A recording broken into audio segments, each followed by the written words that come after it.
everybody, Lois Grelkow, ladiesofjusticeleague.com.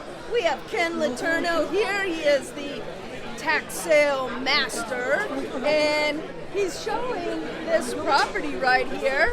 Looks like he bought it for $10K, is that right? $10K. Bought it for $10K, and you sold it for $129? Right, that one we fixed up. So that's a fix and flip. You're right, you hear that all the time. Buy a property, fix it up, and resell it. It's the same thing on the tax sales. The only difference, what am I doing? Paying $10,000 and not what? $500,000, $900,000. We're not doing that. We're just doing it very low price, sell it to first-time buyers on a fix and flip. Do you remember what did the fix-up run you? It cost about 60 grand plus or minus. About what it was. Okay. Buy for 10, 60 put into it, sell it for $129,000. And how do people contact you?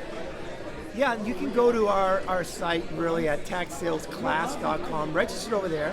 Okay, we got our Zoom class. Zoom class gets some good education at taxsalesclass.com. Lois Grelkow. That's Amy Yoshimitsu. She's the videographer, and we're the ladiesofjusticeleague.com. Come visit